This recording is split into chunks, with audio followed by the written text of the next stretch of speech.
সারা রাত মোবাইল টিপে সকাল 9টা থেকে মোবাইলের মাঝে চার্জ নাই, মোবাইলের মাঝে চার্জ নাই। এবার মাইকিং চলে সকাল 8টা থেকে বিকাল 4টা পর্যন্ত কারেন্ট থাকবে না।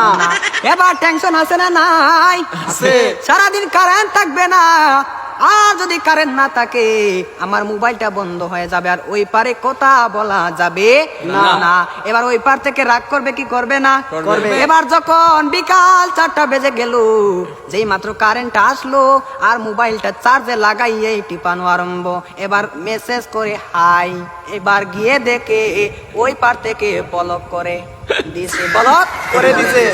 এবার ছেলেটা তো টেনশনে আছে, হারে ব্লক করে দিল, আমাদের তো ভালোবাসা কোথায় গেল। এবার 2 দিন পরে ব্লকটা খুললো, 2 দিন পরে ব্লকটা খুললো। এই 2 দিনের মাঝে ছেলেটার আরেকটা হয়ে গেছে, আরেকটা হয়ে গেছে। এবার মেয়েটা বলে তোমার সাথে আমি পালিয়ে যাব, আমাদের বাড়িতে মানবে না, চলো আমরা পালিয়ে যাই। আমি রাগ করেছিলাম, আমার রাগ তুমি কেন ভাঙাও না? আর ছেলেটা রাগ কি ভাঙাবে, এই 2 দিনের মাঝে আরেকটা কপালের মাঝে জয়টা গেছে।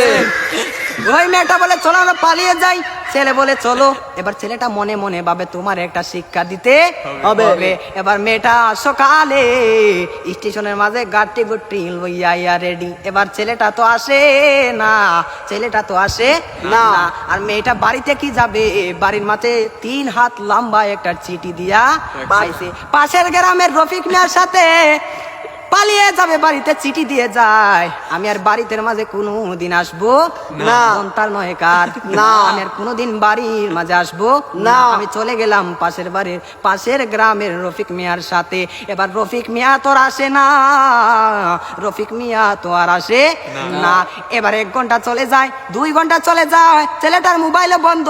মেয়েটা তো আর বুঝার বাকি হলো না, আমাকে চলে গেল ছাড়িয়ে, আমাকে ফাঁকি দিল। এখন তো মরা ছাড়া আর কোনো উপায় নাই। পরের দিন সকালে মাইকের যাওয়া শোনা যায়, সকলে পড়ে ইন্না লিল্লাহি ওয়া ইন্না ইলাইহি রাজিউন।